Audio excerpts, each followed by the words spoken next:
देवादेव श्री ऋषभनाथ जी भगवान की, पटना गंज के बड़े बाबा श्री वर्धमान स्वामी भगवान की, परम पूज्याचार्य गुरुदेव श्री विद्यासागर जी महाराज की, परम पूज्य विनवाचार्य श्री समय सागर जी महाराज की, परम पूज्य निरंतर स्वर्ण श्री अभय सागर जी महाराज की जय। परम पूज्य मुनि संघ की जय। मूक माटी नामक ग्रंथ कब लिखा गया था? 25 अप्रैल 1984 को। याद तो हो गया कम से कम। मड़िया जी तो पता नहीं कहाँ है। एक मड़िया पृथ्वीपुर के पास में है, इसलिए मड़िया जी ना कहकर के प्रसन्नहारी की मड़िया, जो जबलपुर संस्कार धानी कहलाता है, वहाँ लेखन प्रारंभ हुआ। और समापन कब हुआ, कहाँ हुआ? नैनागिरी में 11 फरवरी 1987 को। कितने दिन लगे लिखने में? क्या बात, बिल्कुल रट गई है। नहीं लिखते तो लिए हमारे याद तो है ना, ये भी तो बड़ी बात है। भले देख देख करके बताओ, अगर सही तो बताओ कम से कम। अब आपको आज एक दूसरी बात बताते हैं कि वैसे लेखन प्रारंभ तो 1984 में हुआ, आपने जो बताया सही बताया, पर इसकी भूमिका उससे पहले बन चुकी थी। और 1983 में आचार्य भगवान कहाँ थे, है किसी को पता? ईसरी में तो चातुर्मास हुआ था। उससे पहले हमने बताया था कोलकाता तो बाद में गए, ईसरी के बाद। 2 दिसंबर 1982 को तीर्थंकर पार्श्वनाथ भगवान की समावसरण स्थली है। कहाँ पर है? नैनागिरी जी। वहाँ से पद विहार हुआ था प्रारंभ। और 24 जनवरी 1983 को तीर्थराज, शाश्वत तीर्थराज समेत शिखर जी में आचार्य भगवान पधारे थे। और संयोगवशात 10 फरवरी 1983 को उसी सिद्ध क्षेत्र समेत शिखर के पालमूल में जो नगर है, क्या कहलाता है? ईसरी नहीं, मधुबन, जहाँ पर आप लोग वंदना के लिए जाकर करके ठहरते ना, वहाँ पर 13 पंथी कोठी है। उस 13 पंथी कोठी में ऑफिस के पास में एक मानस स्तंभ बना हुआ है। और मानस स्तंभ के पीछे एक हॉल है, जहाँ पर 7 लोगों की एलक दीक्षा हुई थी। उनमें पहले दीक्षार्थी थे, कौन थे पता है किसी को? है अभय सागर तो अंतिम में थे, हम तो पहले वाले के। अच्छा, जीविता से पहले बता रहे। अब पता करियो कौन हते साहब। हम नाम नहीं बताएंगे, उनका क्रम नहीं बताएंगे, क्रम आपके लिए छोड़ दिया। 7 नाम हम गिना देते हैं, ठीक है? एलक निसंग सागर जी, एलक समता सागर जी, एलक स्वभाव सागर जी, एलक समाधि सागर जी, एलक करुणा सागर जी, एलक दया सागर जी, और अंतिम हाँ। तो वहाँ पर उसी दौरान में एक स्थान है जहाँ पर 24 की रचना है मधुबन में। मानस स्तंभ भी है उस परिसर में और 24 भी है। वहाँ पर आचार्य भगवान का एक प्रवचन हुआ था। तारीख आज नहीं बताएंगे, सब आज ही बताएंगे तो आगे के लिए भी कछु छोड़ने पड़ेंगे। नहीं पता तो सब है हमें, मगर कछु छोड़ छोड़ के बताते हैं ताकि आपकी उत्सुकता बनी रहे। वहाँ पर आचार्य भगवान का प्रवचन हुआ था। वह प्रवचन बाद में पतित से पावन के नाम से प्रकाशित है। उस प्रवचन में मूक माटी का जो मूल विषय वस्तु है वह सारगर्भित रूप में प्रवचन में आ चुका है। फिर उसके बाद आचार्य भगवान का विहार होता रहा। तो कुछ कविताएं आचार्य भगवान ने जो सृजित की थीं वो उन्होंने समय समय पर संघस्थ साधुओं को, श्रावकों को सुनाई भी थी यथा अवसर यथा समय पर। वह सब काव्य की पंक्तियाँ बीच बीच में मूक माटी में भी पुरो दी आचार्य भगवान ने। तो वैसे इसका अर्थ तो पहले हो चुका था, मगर विधिवत आलेखन का काम, इसलिए यहाँ पर मड़िया जी का उल्लेख आचार्य श्री ने किया कि काव्य का संकल्प करके लेखन प्रारंभ इस तिथि से हुआ। वैसे तो काव्य लिखा गया एक कविता संग्रह है, पता है आचार्य श्री ने कविताओं के संग्रह लिखे हैं, कौन कौन से हैं? पहला तो है नर्मदा का नरम कंकर, दूसरा डूबो मत लगाओ डुबकी, तीसरा कौन सा है? तोता क्यों रोता। और इन 3 कविताओं के संग्रह के बाद एक सचित्र कविता संग्रह छपा जिसका नाम है चेतना के गहराओं में। उस चेतना के गहराओं में इन 3 काव्य संग्रहों की कविताएं भी हैं और कुछ कविताएं ऐसी हैं जो आचार्य श्री ने इनके बाद लिखी थीं। उसमें से भी कुछ कविताएं उस चेतना के गहराओं में प्रकाशित हुई। उसमें भी कुछ काव्य पंक्तियाँ ऐसी हैं जो आपको मूक माटी में भी मिल जाएंगी। इसलिए सूत्रपात तो पहले हो चुका था, किंतु विधिवत आलेखन का काम मड़िया जी में प्रारंभ हुआ। ये भूमिका आपको इसलिए बता दी कि कोई कविता संग्रह में आपको एक पंक्ति मिल जाए, आपको हमारा जीवित तो लिखी है पहले से, ये में कहाँ से आ गई, इसलिए आपको वस्तु स्थिति क्या है वो आपको सूचना दे दी। इसी प्रकार से आचार्य भगवान का 1988 का चातुर्मास चल रहा था। कहाँ चल रहा था? बताओ का चंद तो ग्रेसिंग लगाओ है थोवन जी में 1987 में था। और आपको बताओ बंडा में चतुर्मास नहीं भाव, नैनागिर में 1981, 82 और 78 में भाव।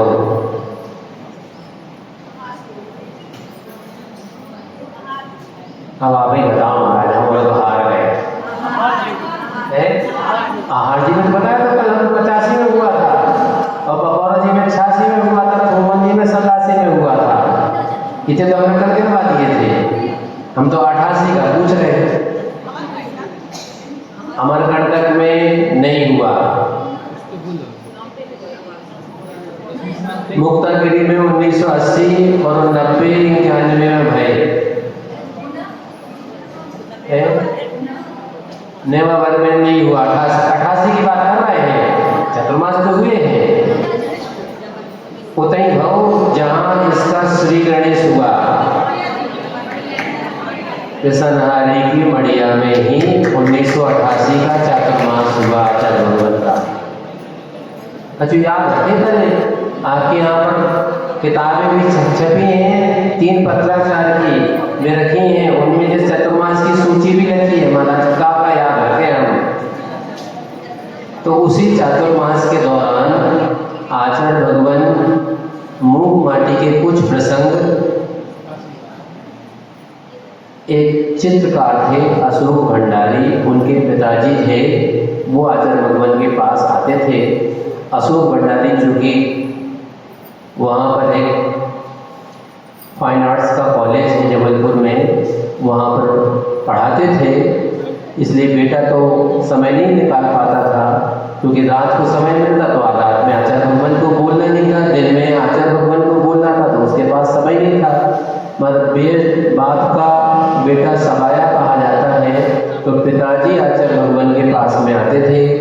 आचार्य भगवान मूक माटी की जो विषय वस्तु है कविताओं के माध्यम से उसका हृदय उनके सामने रखते थे और वो अपने बेटे को जाकर के सुनाते थे कि आज आचार्य श्री ने कविता की पंक्तियों का आशय ऐसा सुनाया हमें। और उसको आधार बनाकर फिर बेटा उस पर चित्र बनाता था। तो लगभग 110-11 चित्र उसने बनाए अपनी तूलिका से। आप लोगों ने देखे क्या? नहीं देखे? बिट्टू है आपके पास में? है? बिट्टू में डालना विद्यासागर.गुरु ऐप है। अब तो बताइए क्या आपने बिट्टू जो आपका बेटा ना मोंगे आप उसको मोंगाते हैं। पर कल ही देखा था, परसों, कल तो हमारा उपवास था, परसों चौका में एक का बिट्टू भूल गया। फिर अब उसको मोंगाए कैसे? बटन तो दबाओ मगर बोलता काफी बोलने लगो, तो फिर उनको बाहर जाकर के उसको मोंगाना पड़ा। इसलिए हम उसको मोबाइल को बिट्टू कहते थे। वो अगर तो चुटकारानी पड़ेगी तो वो बोलते ही रहते है कि नहीं। तो उस बिट्टू में आप डालना विद्यासागर.गुरु, एक वेबसाइट भी है और एक ऐप भी है। अब हमें ये ध्यान नहीं कि ऐप में है कि विद्यासागर.गुरु वेबसाइट पे है। पर अगर आप सर्च करेंगे तो उसमें मूक माटी सचित्र भी लगी हुई है, भारतीय ज्ञानपीठ से वो भी छपी है। उसमें आपको वो सब 110 चित्र देखने मिल जाएंगे।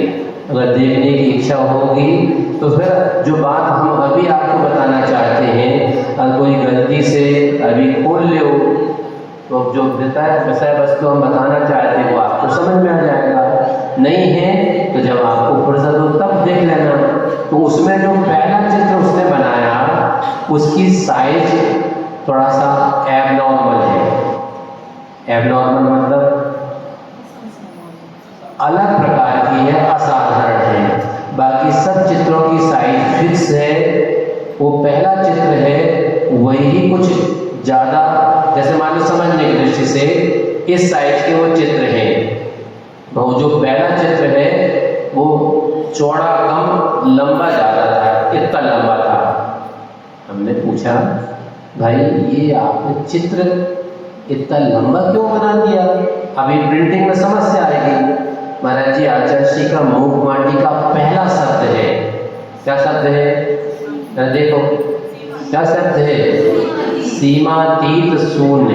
शून्य का मतलब क्या होता है? आकाश।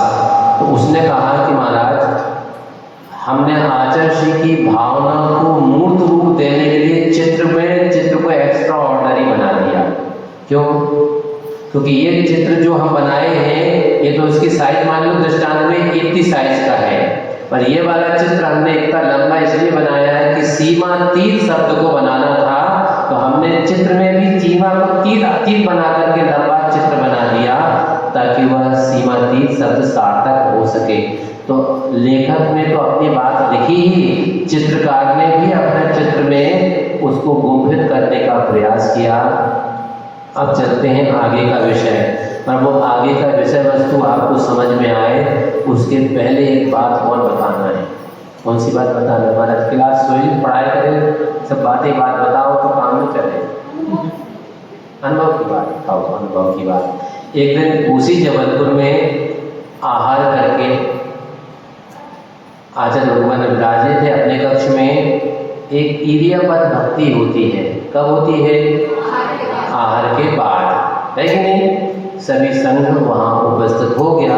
अभी कुछ महाराज आ रहे हैं तो तब तक समय का सदुपयोग करने के लिए क्या करें? जैसे आप लोग करते ना, शुरू करो अंतराक्षरी लेकर प्रभु का नाम, समय बिताने के लिए करना है कुछ काम, ऐसा कुछ बोलते हैं आप लोग।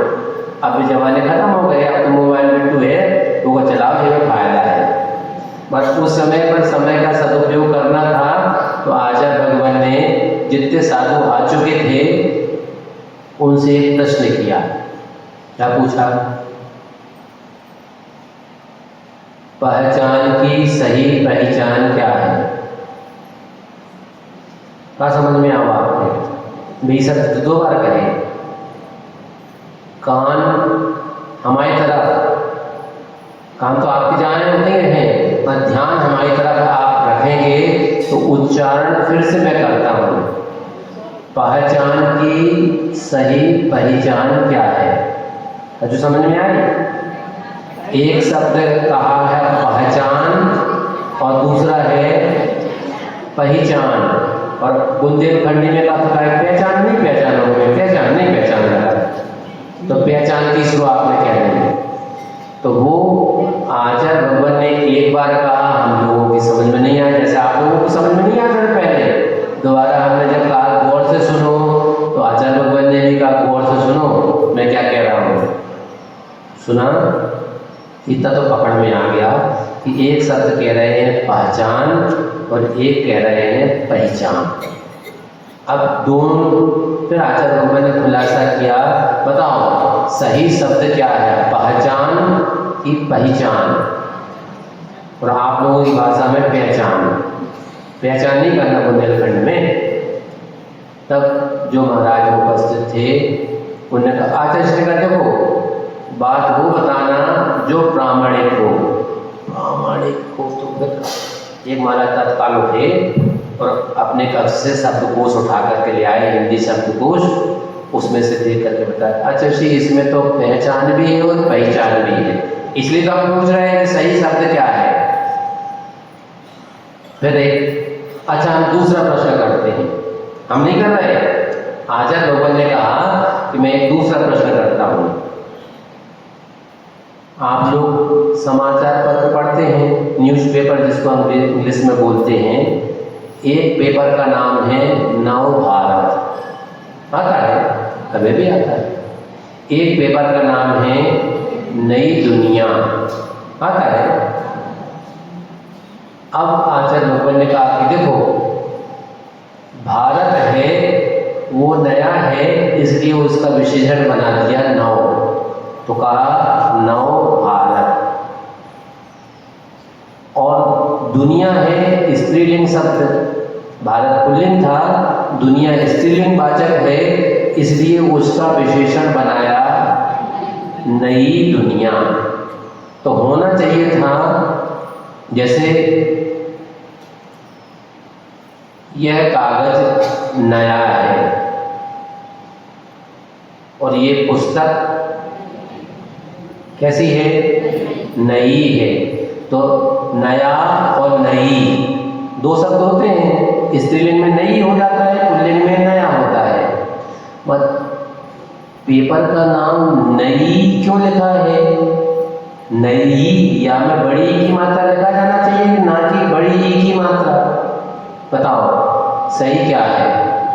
अब आचार्य भगवान बोले कि देखो मुझे तो हिंदी आती नहीं, मैं हिंदी भाषा भाषी हूँ नहीं, हमने तो आप लोगों की बोलचाल में जो भाषा सुनी है उसी को मैं बोल लेता हूँ और उसी को लिख लेता हूँ, सही शब्द क्या है।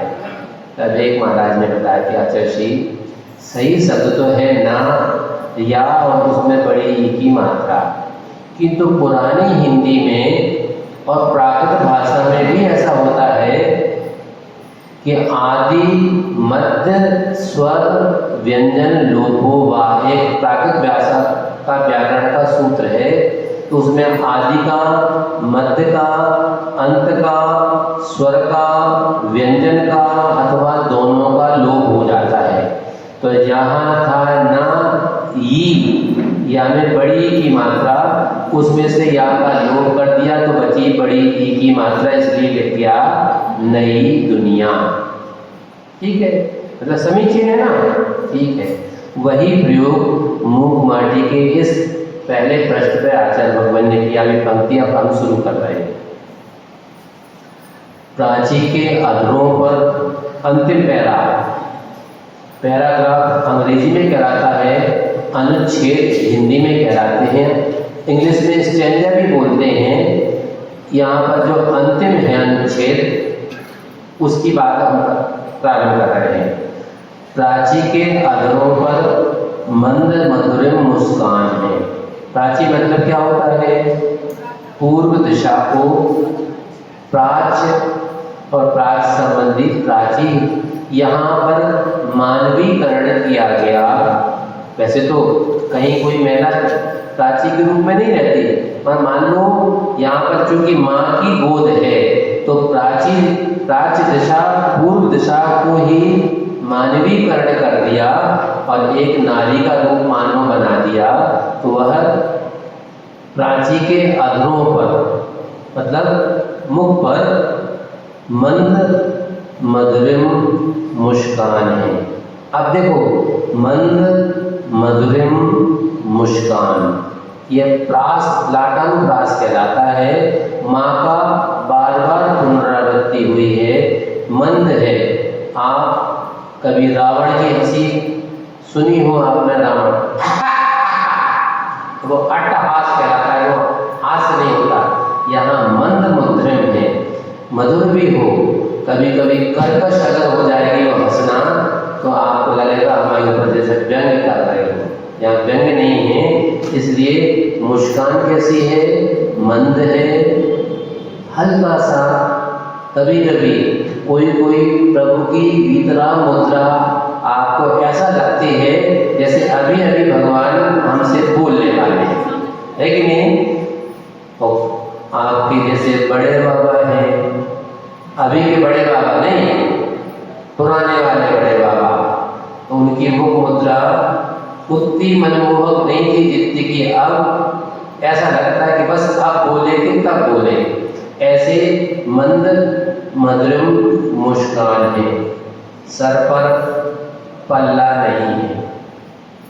पुराने जमाने में जब विवाह होकर के बहू घर पर आती थी तो एक बुलौआ होता था। काय का बुलौआ होता था? वो चाय देने को नहीं, वो चीनने का बुलौआ था। वो क्यों?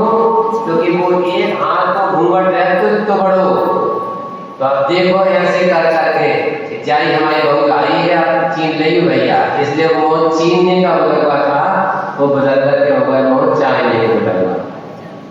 तो चाय बट रही थी का बहू के हाथ से, इसलिए वो मोह चीनने का बुलौआ था। आज कहने की आवश्यकता नहीं, सब मुख देख रहे हैं। और यहाँ तक कि किसी किसी के तो सिर पर पल्ला नहीं होता, हमें चौका में कहना पड़ता है, क्या हमें ढूंढना पड़ती है खुल के देखा जाए, तो दिखा दे ठीक है, सर पर ठोक लो। क्योंकि ऐसा कहते हैं, पुरानी जो सास होती थी वो बहुओं को ऐसा कहते थे, मुंह से पल्ला ढाको, बस सिर पर पल्ला नहीं है। और उसके कारण से जो सौभाग्य का सूचक होता है सिंदूर, वह उड़ती सी महिलाएं यहाँ पर मांग भरने का जो स्थान है उस पर सिंदूर लगाती थी। अब उसके स्थान पर, सिंदूर के स्थान पर और नाना प्रकार के आइटम आ गए। पर अभी भारत में जब कुछ दिनों पहले एक कश्मीर में घटना हो गई थी कि महिलाओं के सामने ही उनके पतियों को गोली मार दी गई थी आतंकवादियों के द्वारा, तो देश ने उसका बदला लिया उन पाकिस्तान के ऊपर और उस ऑपरेशन का क्या नाम रखा? ऑपरेशन सिंदूर। तुमने हमारे यहाँ की महिलाओं का सिंदूर सौभाग्य उड़ाया, हम तुम्हारे देश के ऊपर अटैक करके दिखा देते हैं कि सिंदूर का क्या महत्व है। ऐसा सिंदूरी धूल उड़ती, कैसा होता है सिंदूर? लाल नहीं होता, लाल अगर होगा तो रेड कलर होता है अंग्रेजी में। केसर का रंग बताओ कैसा होता है? वो सिंदूर का रंग सिंदूर के समान ही होता है, उसको न लाल कह सकते आप न पीला कह सकते हैं, है कि नहीं?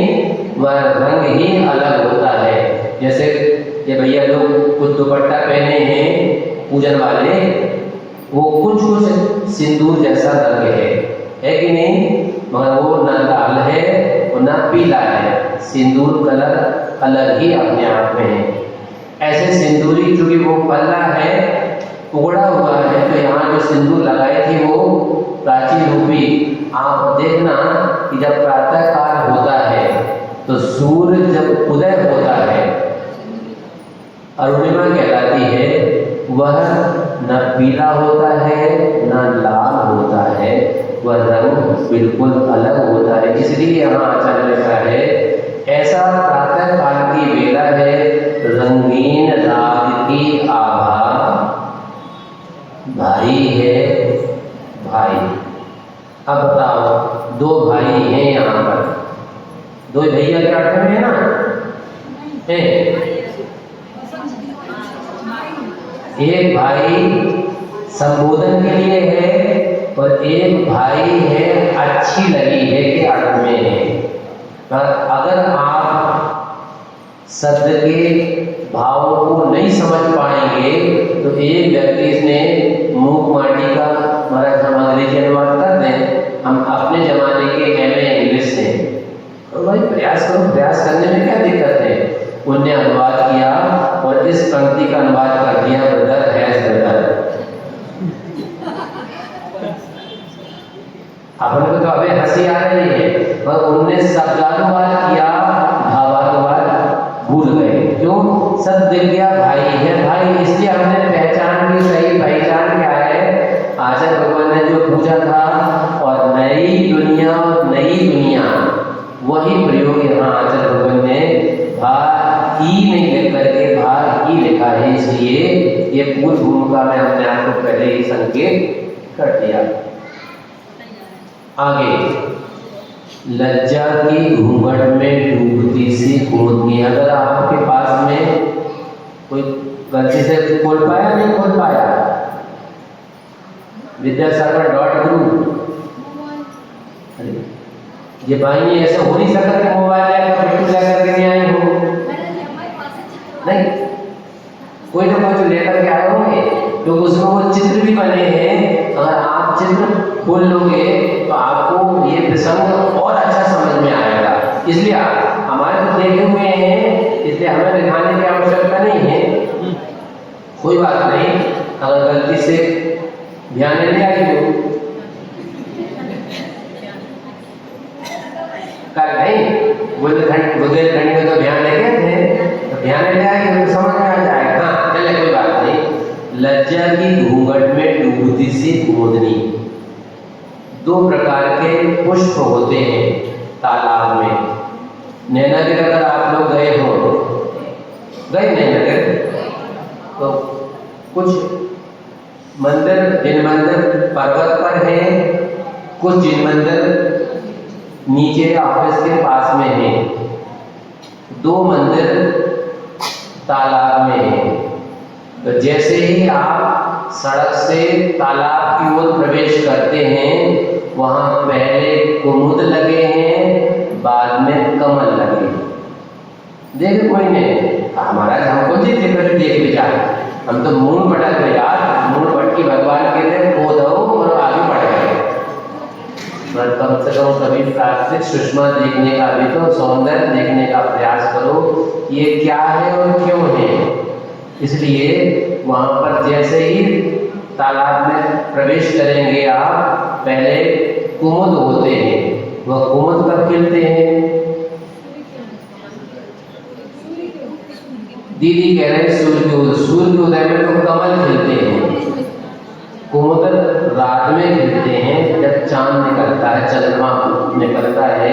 तो इसलिए क्योंकि अभी रात का समय है और सूर्य होने वाला है उदय में, इसलिए वह सूर्य का उदय हो रहा है, वो वैसे आगे आने वाला है। क्योंकि वह नारी है भारतीय संस्कृति की, तो वह प्राचीन रूपी जो नारी है वह लज्जा उसे आ रही है, क्योंकि पर पुरुष आने वाला है और पर पुरुष को अपना मुंह वह भारतीय संस्कृति की नारी नहीं दिखा सकती थी। इसलिए लज्जा की घूंघट में डूबती सी कुमुदनी प्रभाकर के कर छुअन से बचना चाहती है। वह कौन? कुमुदनी। अभी प्रभाकर यानी शूर है, प्रभा को करने वाला प्रभाकर यानी शूर, उसका नाम एक कमल बंधु भी है। किसका नाम? सूर्य का नाम कमल बंधु भी है। तो वह आचार्य भगवान ने एक हाइकू लिखा है। कौन सा हाइकू? कली ना खिली अंगुली से समझो योग्यता क्या है, या जानो, एक कंपड़ हो सकता है। कली ना खिली अंगुली से जानो योग्यता क्या है, ऐसा कुछ शब्द है। आपको अगर मान लो कोई फूल जो अभी कोड़ी के रूप में है, मान लो कमल है, कभी देखा हो आपने कमल जहाँ तालाब में लगे होंगे वहाँ देखना आप कि वो ऐसे पौड़े के रूप में है। आपको लगे कि अब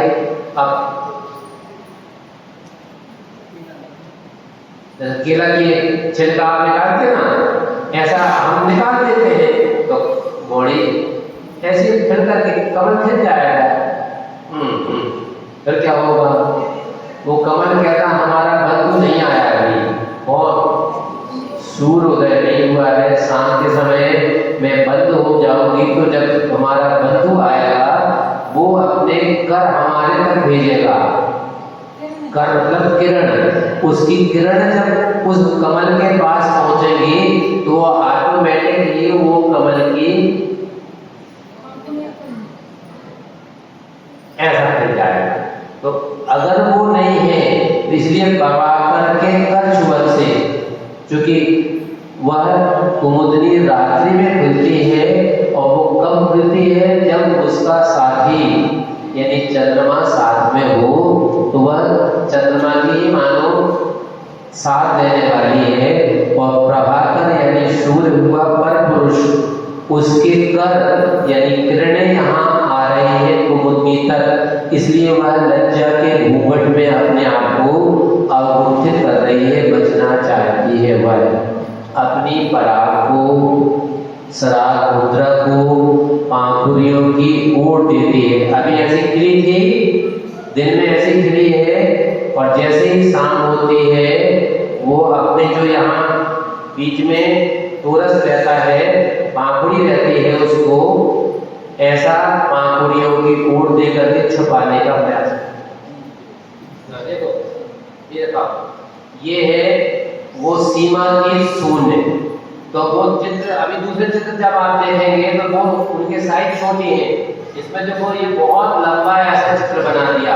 तो वो शिल्पी ने बताया कि हमने तो सीमातीत शब्द को प्रयोग करके प्रयास करके लंबा बताने की अपेक्षा से कि एंडलेस है, इसलिए दूसरा देखो ये है वह अभी ये चंद्रमा है और ये है वह कुमुदनी अपनी लज्जा के घूंघट में सुपड़ रही है।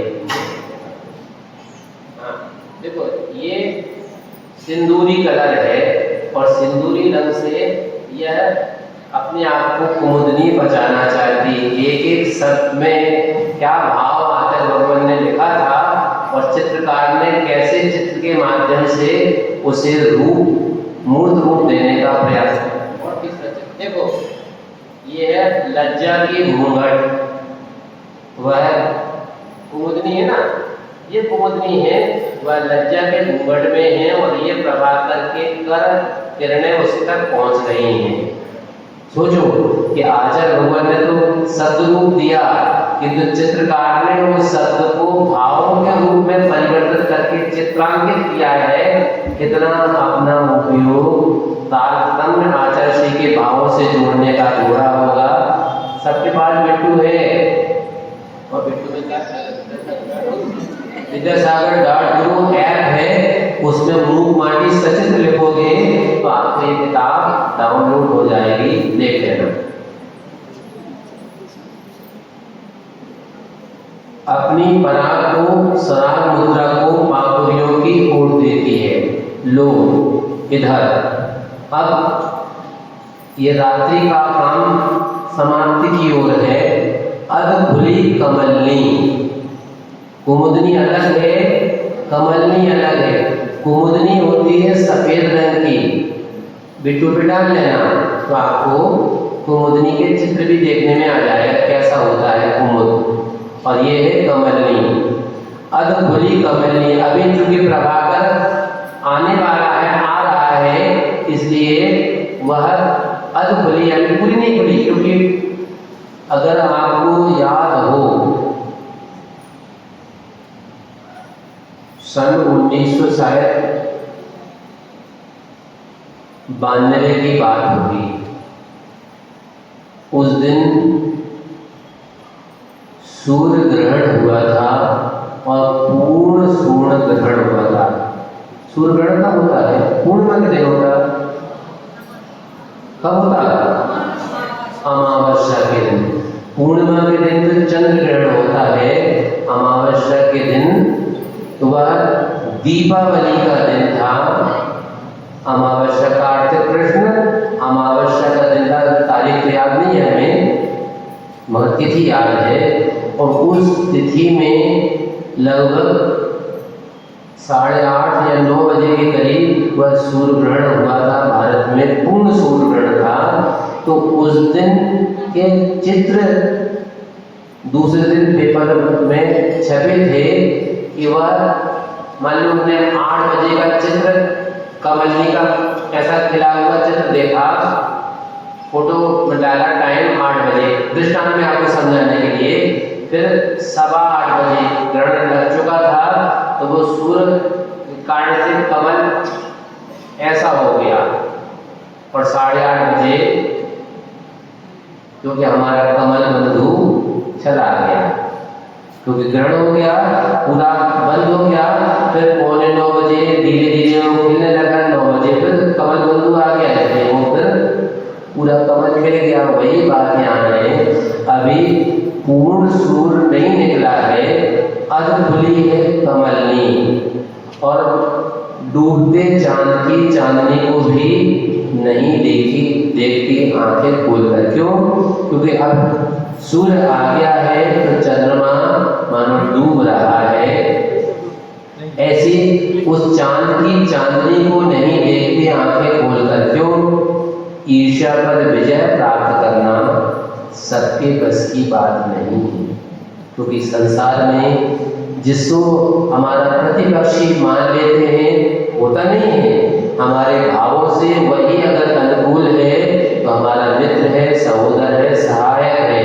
तो वही अगर हमारा प्रतिकूल हो गया तो प्रतिपक्षी हो गया, फिर उसके प्रति ईर्ष्या का भाव, दाह का भाव, द्वेष का भाव हमारे अंतरंग में उद्भूत हो जाता है। इसलिए ईर्ष्या पर विजय प्राप्त करना सबके बस की बात नहीं है। और वह भी स्त्री पर्याय में अनहोनी सी।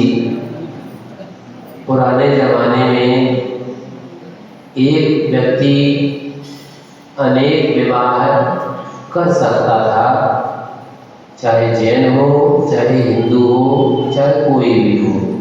जब से भारत का संविधान नया बना है, तब से हिंदू परंपरा में तो एक व्यक्ति पुरुष एक महिला से ही विवाह कर सकता है, किंतु मुस्लिम परंपरा में आज भी जो कानून है, एक मुस्लिम 4 महिलाओं से विवाह कर सकता है।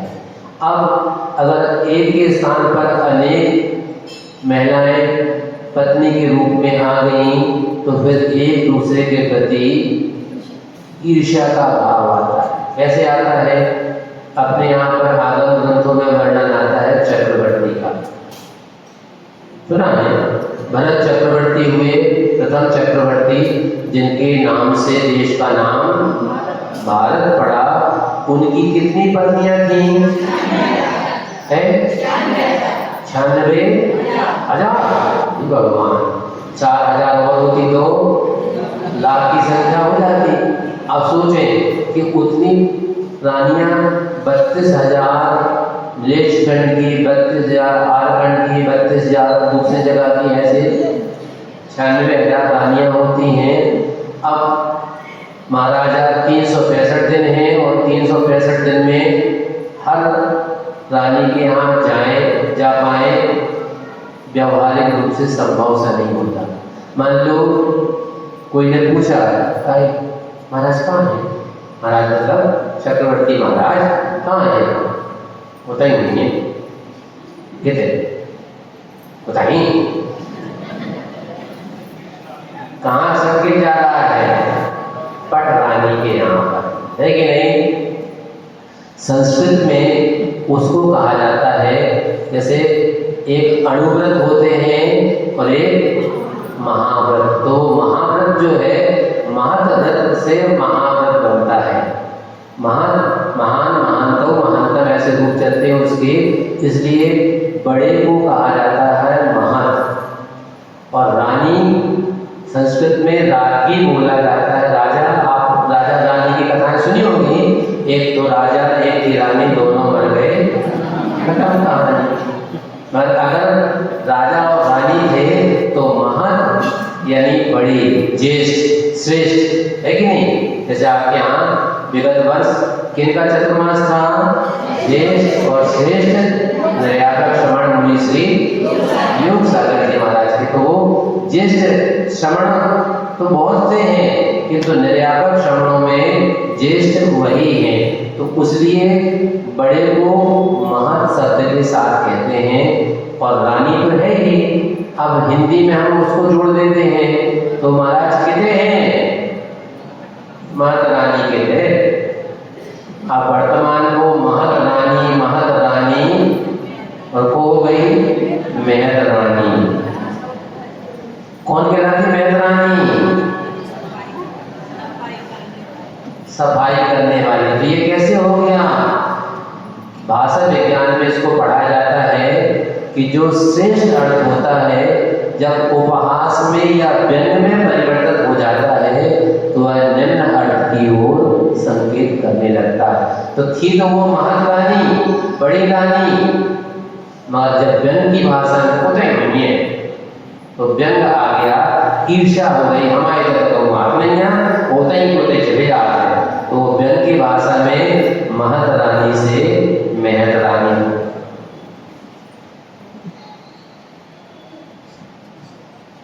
इसलिए यहाँ कहा स्त्री पर्याय में ईर्ष्या पर विजय प्राप्त करना अनहोनी सी घटना। एक देश और विदेश के लगभग 284 लोगों ने मूकमाटी पर समीक्षाएं लिखी। उसमें एक प्रोफेसर अनेक महिलाएं थी लिखने वाली। एक जामिया मिलिया इस्लामिया यूनिवर्सिटी है, कहाँ पे है? महाराज जी नामी का जो विचित्र से कहते आपने, जामिया मिलिया इस्लामिया यूनिवर्सिटी है नई दिल्ली में। उस वहाँ की एक प्रोफेसर थी डॉक्टर माजदा असद। उन्होंने मूकमाटी की समीक्षा लिखी और उनको ये पंक्ति ऐसी लगी जैसे वे उन्हीं के ऊपर लग रही उन्होंने, क्योंकि वो स्त्री थी और स्त्री पर्याय में अनहोनी सी घटना ईर्ष्या पर विजय प्राप्त करने के उनको तो ये नागवार लगी। और मैं अपनी समीक्षा में इस पंक्ति पर विशेष जो आपके मंदिर में मूकमाटी मीमांसा शायद एक भाग है, बीना बारा में तो तीनों भाग हैं और बिट्टू में भी हैं।